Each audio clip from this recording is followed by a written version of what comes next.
We are tonight's entertainment. You can't handle the truth. The fire rises. Pizza time. You're a wizard, Harry. So it begins. You know how much I sacrifice? You think that's air you're breathing? Groovy. I don't have friends. I got family. We are Sex People! 1, 2, 3, 4! Craft Services. Hey, Trent. Hi, Parth. It's good to see you. You're looking well. Yeah, you too. It's nice that that's a given, even though I look kind of rough right now. I didn't want to say it, but I mean, we're recording quite early in the morning because I have another call to get to. So I unfortunately had to make Trent maybe wake up a little earlier than he would have liked to. Be honest. Were you pleasantly surprised I was in the call on time? Were you expecting a bit more push and pull over this? I was extremely happy to see you join the call at 9:46 when the allotted time was 9:45. I will say that. Yeah, I'm impressed. I impress even myself sometimes. But I see you just drank something, and that reminds me of another thing we do here. What have you been eating? Well, Trent, it's funny you ask. I'm sure you could just guess what was in my mug just then. It ain't tea, folks. It's chai. Which means tea. If you want to get under Parth's skin, be like, let's go get chai teas, guys. Let's get a chai tea latte, please. Yeah, that'd be interesting. Yeah, I made myself some chai this morning. Nothing too particular. What about you, Trent? Have you even had anything today? It's pretty early for you. I haven't, but my good friend Anthony Graceffo, friend of the pod, who's right off camera here, brought over some Malamars last night. Parth, you like these? They're pretty freaking good. See, Malamars, that's like a supreme white people thing, which is not always a bad thing. I feel like I say that and people take that, pretty negatively. And to be fair, a lot of times that is meant in the negative. However, sometimes white people things are like, that's the good life. And Malamars is one of those things. My parents would never in a million years buy Malamars for our house. I had one because Sophia was like, it's really good. Sophia, friend of the show, very good friend of mine, roommate. She got me Malamars once, and I tried one, and I'm sort of mixed on it. I'm sorry to say. It's like a s'more cookie, Parth. Like, what's there to be mixed on? I don't know. Something about it, it doesn't... You're just not Caucasian enough? I think that might be it. If I was a little whiter, it might hit. Maybe my kid will really be into Malamars. I was having a bit of a texting debrief with someone I went on a, sort of unsuccessful first date with, and they said, you wore sandals, that's some white people shit that I cannot be a part of. Wow. Yep. And I love sandals, and I said, I ain't willing to... That's interesting. I ain't willing to change, babe. That's me. This is me. Oh. And she also said you took a smoke break in the middle of the park during. I said, that's me, babe. That's what you sign up for. I guess you don't want to be lying, like. Well, yeah, you want to be presenting all of you, the full spectrum of humanity. Yeah, I feel like most people give like a 70% of their like sane self on a first date, but I just try to put it all out there. Have you been on any dates recently? Life is like one long date for you. What you guys have is really great. The thing is, even if I wanted our relationship to go any further than it was, the problem is I'm in too deep of a relationship with the audience of this show. And I don't think I could give it the proper... Sophia's like, Parth, like, I need all of you. I need 100% of you. And when you are this dedicated to Craft Services podcast, it's like I'm only getting a little piece of you. There's only isn't that what went wrong with your first date? Is that you were like, also, got a podcast, by the way. I just got to make sure that all the things are going all right on the podcast. I didn't do that, but I was like, I know we're just meeting, but can you give the pod like a 4 or 5 star rating, and a review would be great. And if you could please tell a friend, it really does help. It's on all your streaming platforms wherever you get your podcasts. That's hilarious. Yeah, did not go too well. Who would have thought during the Toxic Avenger Editors Part 1 interview, you'd find out so much about Parth and I's love and loss. Yeah, but you may not have known when you clicked on the episode that you were going to get that. But what you could have been pretty sure about is that we were going to cue the intro.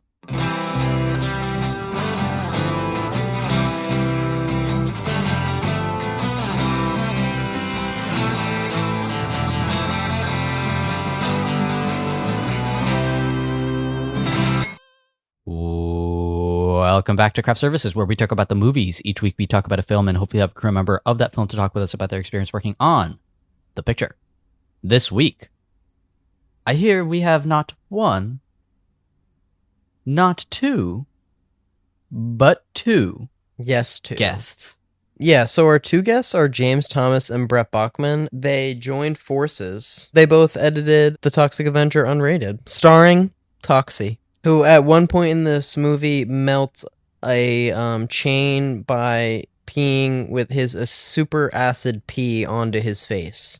Ideally, you'll be able to stream this movie, which you should, because it's a good movie. And Trent and I both really liked it. Trent caught the last possible showing of this film.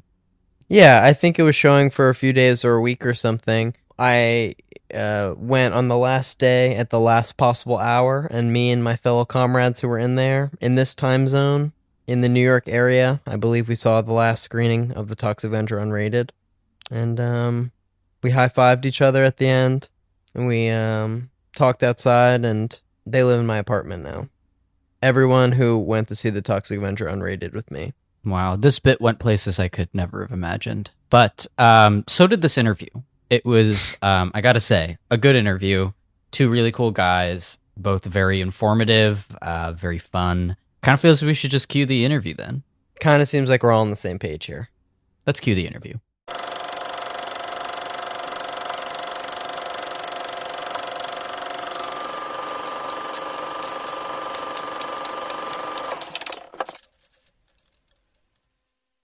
Hello, everybody, and welcome to our interview with James Thomas and Brett Bachman. James has edited such films as Borat, The Muppets, and a Minecraft movie, while Brett has edited films like Pig, Companion, and Hard Eyes. They've edited our film for this week, The Toxic Avenger Unrated. Thank you so much for being with us today. Hey, I am very happy to be here. Good to see you guys. Thanks for having us on. So just to start off, maybe Brett, we can start with you, and then James, you can answer. Can you just both talk about how you got into editing as a profession? Yeah, I discovered it when I was high school years. My parents had a little camcorder at home, and I grew up teaching myself editing on Windows Movie Maker, making montages of the farm animals around my house. So throwing footage of like chickens and ducks to pop songs. It got a little bit more serious for me in high school when I jumped into, we had this career fair, supposed to make something in your senior year that demonstrates some interest in a field. And at the time I thought I was going to be going into medicine, but I couldn't think of anything I wanted to make that was involved in that field. But I had recently seen like a highlight reel from a friend's wrestling team that really got into the story of their entire season. And these were all like high school kids in the early 2000s, you know, before social media. And seeing movies about people my age didn't really exist, especially made by people my age. And so I got this idea, like maybe I could try to make a documentary, but about my experience and my friend's experience.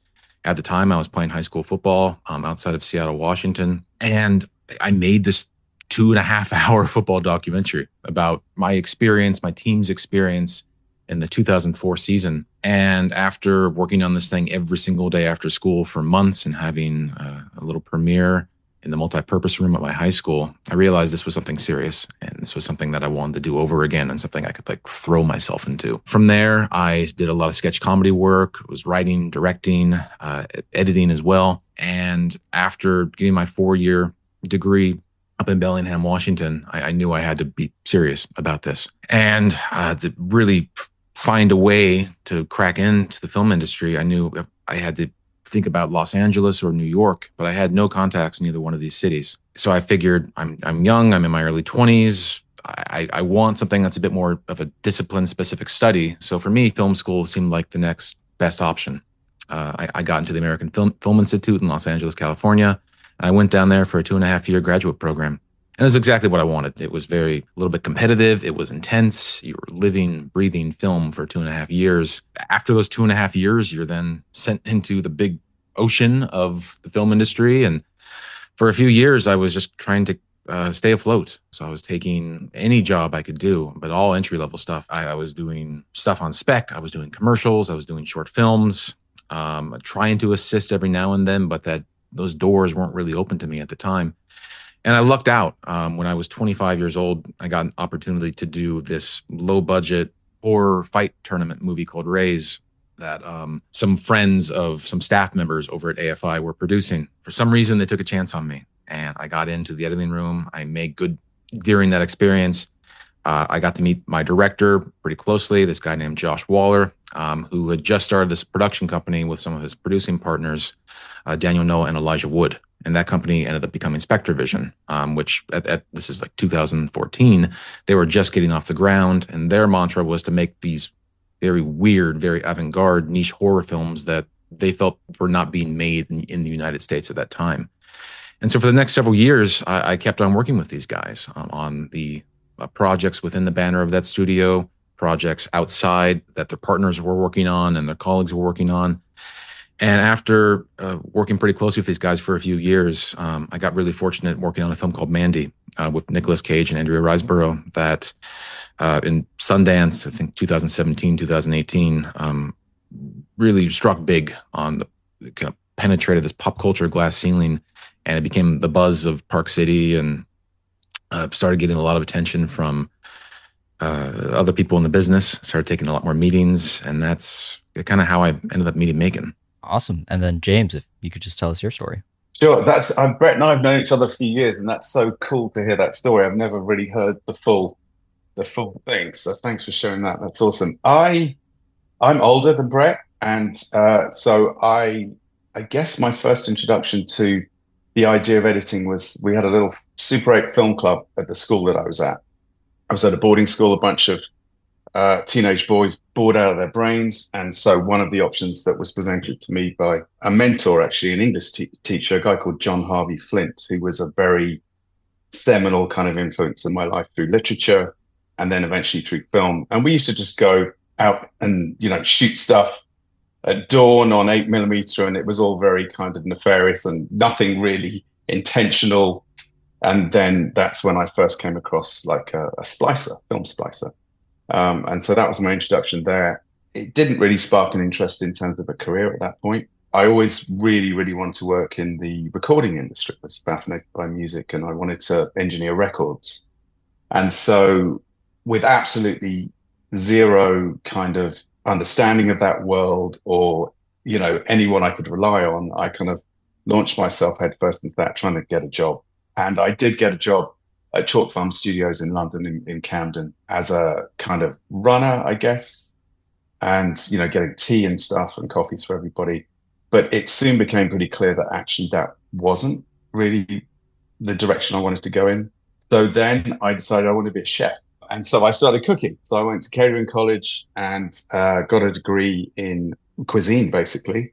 Left that, got hired by what was then called the Savoy Group, which was the Savoy, Claridge's, the Berkeley, Connaught in London, and got a very lowly job in the kitchen at Claridge's, and actually ended up working. Gordon Ramsay took over the restaurants at that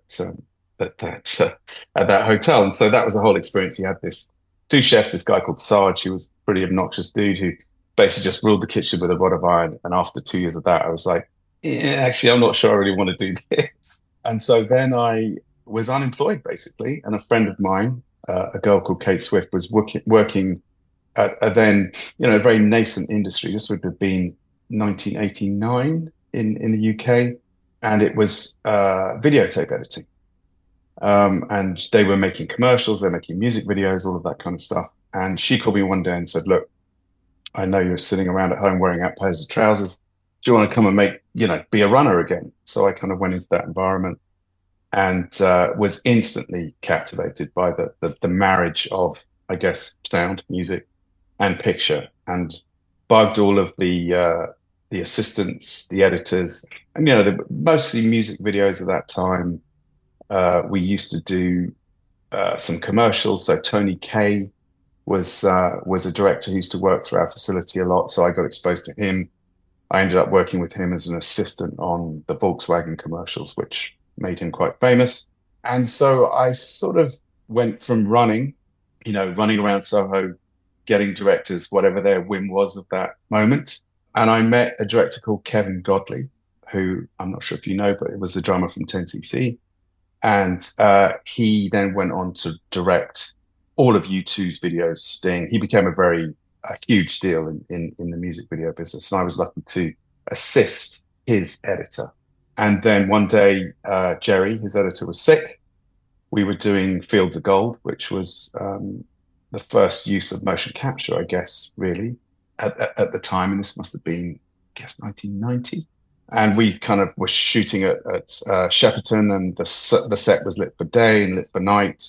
And then Sting would walk through the set, and we did this very crude kind of key fill thing, which actually I watched the video maybe 3 or 4 months ago, and it kind of still holds up. It's still pretty fun. And so that was my first interest piece of work. I guess that attracted a lot of attention. I got a load more music videos, worked with Blur, worked with U2, worked with Prince, worked with a whole bunch of different people. And then I was like, okay, I think I might want to go into long form. And so, unbeknownst to me, had to start all over again. So basically then ended up cutting corporate videos for IBM, for like all these kind of corporate businesses in London, absolutely hating every second of it. And then got a job at the BBC, where I met a bunch of incredible editors who basically mentored me there. And then got the opportunity. I had an agent, and she called one day and said, "Oh, there's a show in Channel 4 making this show. It's called the 11 O'Clock Show, and they're taking the open interview." So I showed up, had an interview, and met Harry Thompson, who was the guy that was running the show. Cut a long story short, it was basically the UK's attempt at trying to make like an SNL type show, 3 times a week live. And Sacha Baron Cohen and Ricky Gervais were the 2 kind of young breakout kids, if you like, on the show. And that's how I met Sacha. And he would have a 5-minute slot buried in that hour and a half every week. And that became the thing that everybody was excited about and tuning for. And that was the birth of Ali G. And so I was just really lucky. I was there. He then went on to do TV shows with Channel 4, and I rode along with him, and then eventually got the chance to make Borat. And I wasn't one of the original hires. Todd Phillips was the original director on that movie. And then there was a kind of change of guard. Larry Charles came in, and then Sacha called me and said, "Hey, do you want to come on board?" And yes, I did. And so I basically got involved, and that's what launched me on my career path now. Cool. Launching into the Toxic Avenger Unrated, Brett, could you start and talk about how this project came to your attention, and then talk about eventually how you handed it off to James? Yeah, I'd be happy to. So we were in the midst of the pandemic, and things have been really quiet for me and my colleagues in post. I was fortunate that I was able to go on the road and do this road trip movie with my friend Molly. And we were coming out of this experience. I was looking for work, and I didn't know what was on the horizon. I was talking with my agent, and he was optimistic. He was like, "Hey, we're coming out of 2021. There's safety protocols in place now. Productions are gearing back up. I have a few projects you might be interested in." And Toxic Avenger was this project that was set up over at Legendary, and he had mentioned that Macon Blair was going to direct it. I have known of Macon through some of my colleagues over at Spectrovision, mostly Elijah Wood, but we had shot a commercial with him that I had edited several years ago for a video game that he was playing a narrator in.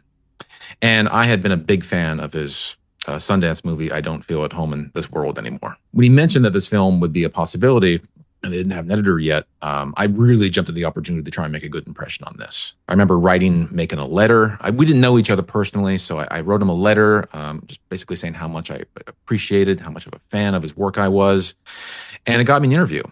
And I was so stressed and so nervous for this interview. The budget on Toxie, we're not a huge film by any stretch of the imagination. We're only a $20 million film, but for a young editor, I had done close to about 15 films at this time already, but like Toxic Avenger the budget was still bigger than like my 6 previous films combined. So I was excited. I was nervous. I had read the script like 3 times before jumping into this meeting, which was going to be my first time meeting Macon. And I expected, he was in Bulgaria already by this time, well into development on the movie. I expected something like, just a meet and greet for, maybe half an hour with Macon. And I log into the Zoom, and this thing happens where you see someone in the middle of the frame, and then it's like other window, other window, other window. And just suddenly this meeting is now populated by like 7 other people. And I realized this is not a general. This is not a meet and greet. This is like a very formal interview with a lot of the other producers and a lot of the other folks from Legendary and the movie on the call. And fortunately, the interview went really well. Like I knew the script inside and out. The tone spoke to me a lot. I think I found someone in Macon that was a giant fan of the source material, someone that really wanted to do right. And I think we just bonded over our shared enthusiasm for the project, how weird, how wacky this was.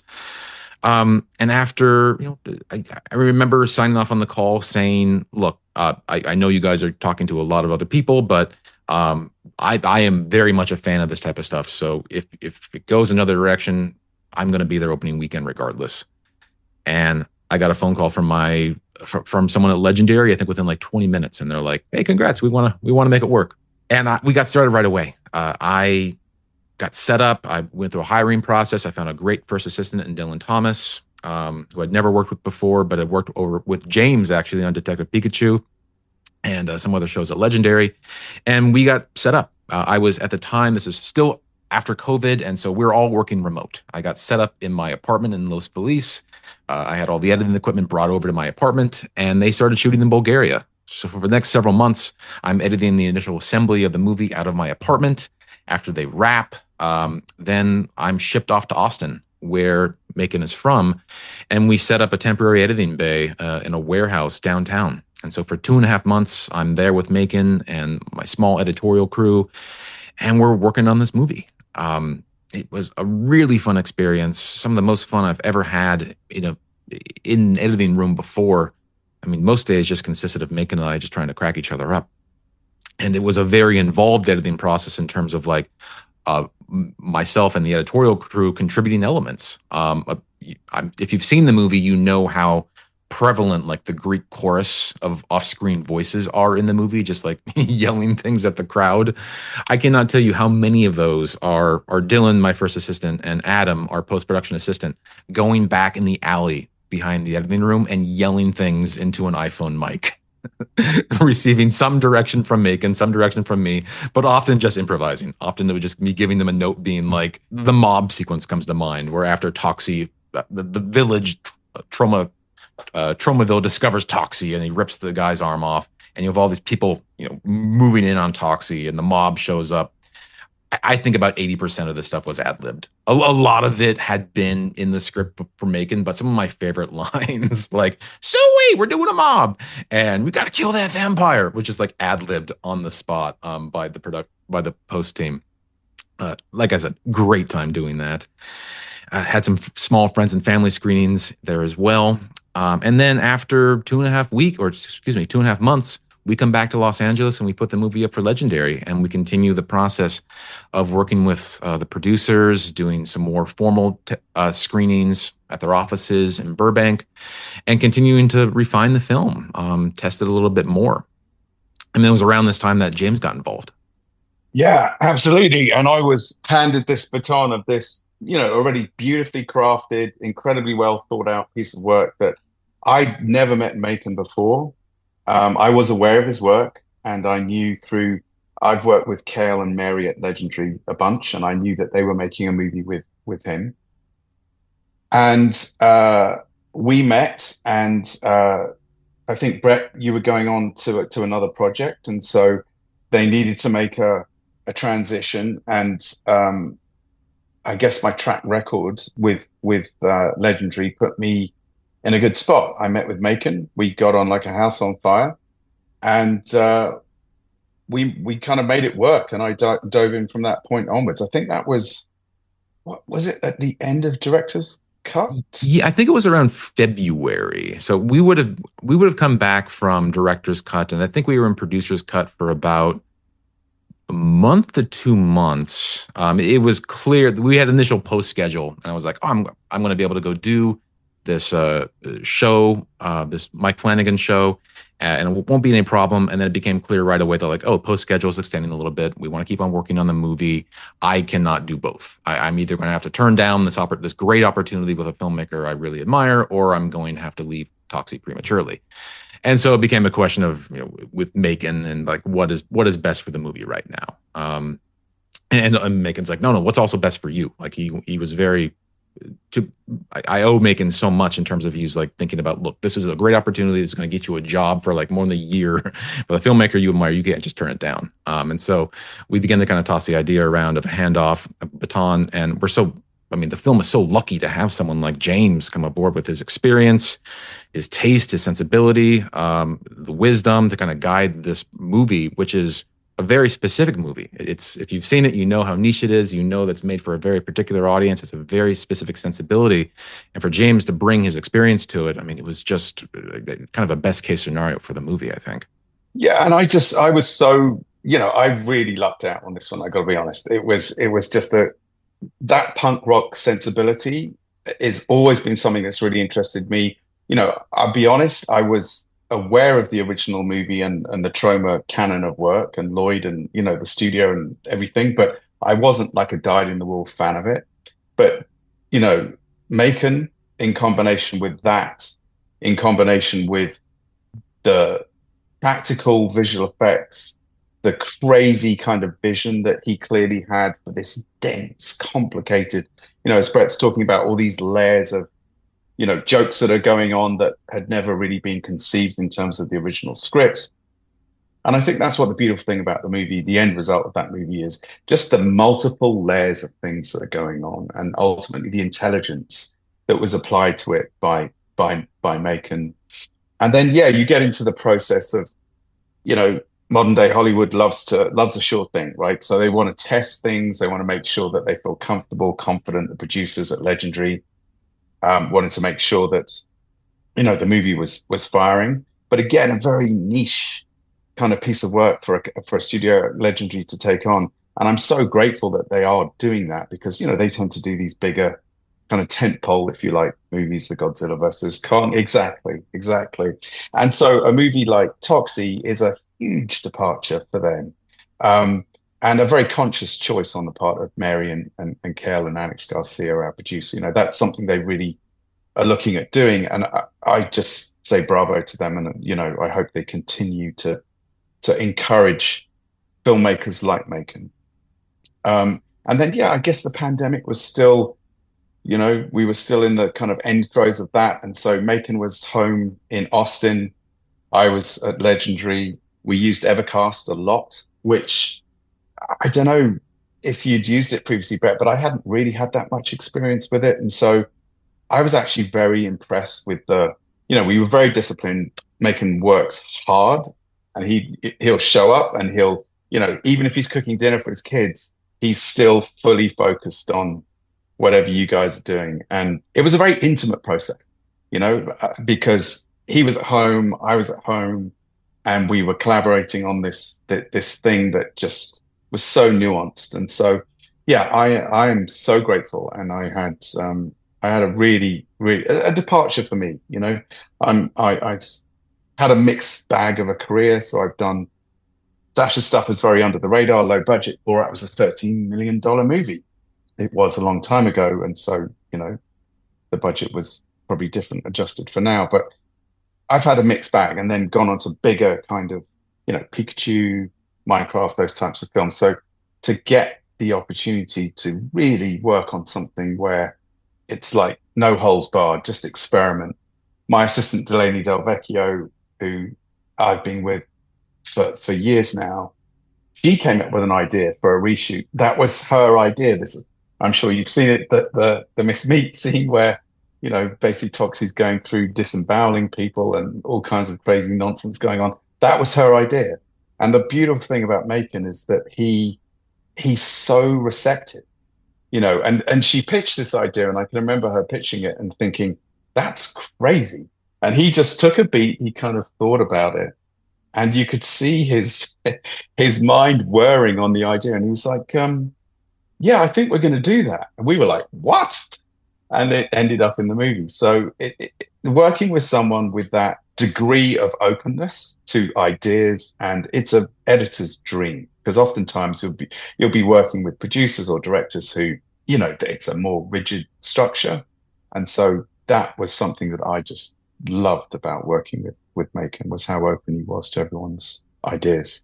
He's very much an ideal collaborator in that sense. He's very much a best ideas wing kind of guy. And I think he understands that fostering the attitude of a room is such a specific soft skill, but it goes such a long way to making a movie like this, where it's very much a sum of the ideas from Delaney, from myself, from Dylan, from our post PA that had contributions to the movie that made its way in.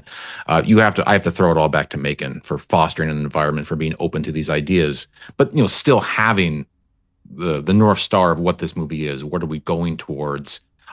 He will curate these ideas and these submissions that are coming in sometimes from a lot of sources, like I mentioned. But like I said, he's an ideal collaborator in that way. I wish I could work with a lot more directors like Macon Blair. Absolutely. Yeah. We need more Macons in the world. Yeah.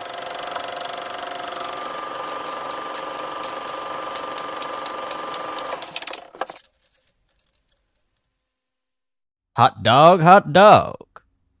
Diggity dog. My only memory of that song, I feel like that plays in like the Mickey Mouse Clubhouse. Sure does. MICKEY MOUSE. I mean, we really like the Mickey Mouse Clubhouse songs, but what did you think of the interview, Trent? Parth, tag yourself. Are you more of a Brett Bachman or James Thomas? If you had to pick. I don't like this question because it makes it sound like I'm choosing. No. But Like, which one am I more like? I'll be the other one. It's like the dynamic. Sure. That's interesting. What was also great was this interview, no, Trent? Yeah, with Brett Bachman and James Thomas. I really enjoyed it. I really enjoyed the Toxic Avenger. I enjoyed hanging out with Toxie for an hour and a half. And if you liked this episode, we've got good news. Yeah, part 2 next week. Yeah. 7 days from now. We've got the Toxic Avenger Unrated, The Final Reckoning coming out. The Final Reckoning. It's in reference to How It's Dead Reckoning Part 1. But I guess that's the only Mission Impossible movie we have, or we have covered all the Mission movies, I guess. Yeah, I mean, we didn't get guests for the first 7, but Sophia and I, good friends, have talked about it on the show. That must be why you guys are such close friends. The closest of friends. Best of friends. You had to, it was like, I mean, and we're pretty close friends as co-hosts, and she was like, she was like your co-host for like 2 months while I was on my European romp. Wait, did you study abroad? Oh my God, Parth, you haven't heard? This is actually the perfect time to tell you all about it. It'll only take like 20-25 minutes, and just sit there quietly nodding for a while. Okay, so I got on the plane, and then our podcast is available on Spotify, Apple Podcasts, Stitcher, and wherever you get your podcasts. Just look at where you're listening to the podcast right now, and then next week at Sunday at 5 a.m., go back there again and listen to it again. And then I went to Amsterdam. Oh my God! Instagram, Twitter, those are the 2. Follow us, like us. Please like us. Like us in person. Like as people, it'd be nice if you liked us. Yes. And if you see us around, give us a high five in the street. Words of encouragement. Be like, just keep going. We believe in you. Do what you do. Like, hold up a sign like we're running a marathon, and like give us like a little cup of water or like a Gatorade. Like, exactly. But yeah, I'm really excited for next week. Are you, Trent? If Brett Bachman and James Thomas are going to be there, then I'm excited. I mean, so would I, Trent. So am I. All right. I just realized something. What? Toxie's going to be there next week. It's true. It's like, this was like our first date with Toxie, and I think it went pretty well, and we're going to schedule another one. That's good. We'll see you guys as you'll third wheel on our date. With Toxie. I guess 4th wheel? 5th wheel? Me, you, James, Brett. Yeah, Toxie. So sixth wheel. Sixth. Yeah, when you 6th wheel on our episode next week. Great. Everyone wants to be the 6th wheel. All right. See you guys.